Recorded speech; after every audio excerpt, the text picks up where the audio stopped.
They're going to shift gears because startup Airbnb facing serious criticism, posting billboard ads around San Francisco that looked like this. Dear San Francisco tax collector, you know the $12 million in hotel taxes? Don't spend it all in one place. But if you do spend $12 million in one place, we suggest burritos. Love Airbnb.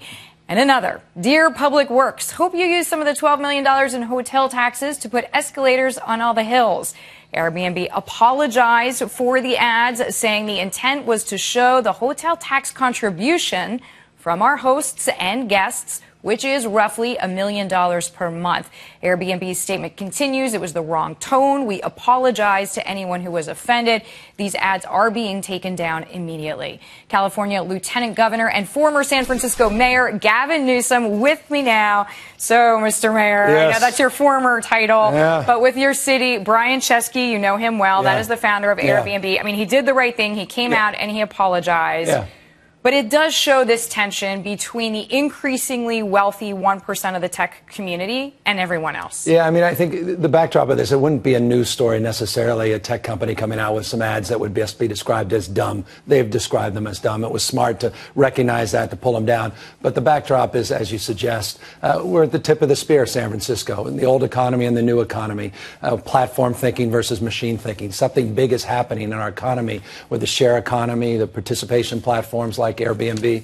You know, you think about it. But then there's kids posting things like, I work at Google, I make $80,000 a year, and I'm living out of a trailer truck in Google's parking lot, which I assume also is by choice, but there is this growing tension. So the tension is old and the new. The traditional hotel industry now being challenged as the taxi cab industry has been challenged by Uber. What's happening, though, is in real time, this hinge moment in the economy, and it's pronounced and it's profound. And as a consequence, there's an initiative, and the backdrop of this is an initiative, Proposition F, in San Francisco. It's on the ballot that would restrict Airbnb's expansion, and that's what's well, that's so why hotly people debated so right now. and that's why people were so angry, because they were saying you are lobbying against that, and at the same time, kind of bragging about your contributions. Yeah. I mean, I bet if someone just saw that tease, goes, well, what's the big deal? That's escalators up the hill. I mean, there's with all due respect, a hypersensitivity here. But again, it's in the backdrop of the insane season, which is campaign season. So we're talking about tech. We also have to talk about another big business, which is very important to California. That is the wine business, the vineyards. You have brought something here called Plump Jack. Yeah, my winery. We've 3 wineries, Plump Jack, Cade, and Odette, and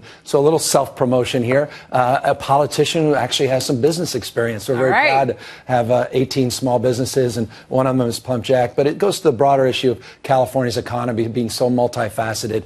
California, it's a remarkable state. 5 years ago, it was talked about in dystopian terms. We had a presidential candidate at the time, Mitt Romney, said we were going the way of Greece. Now we're debating no longer $27 billion deficits, but the size of surpluses. And one of the reasons is the ag industry, despite the drought, is still robust, but particularly the wine industry, which has really just taken off. And more Americans, it seems like, have a taste for wine, and they want to experiment with California wines. Well, we've had the back-to-back, we've had the 3 most outstanding vintages, 2012, 13, and 14, arguably in decades. So we've been blessed, interestingly, in some respects, because of the drought.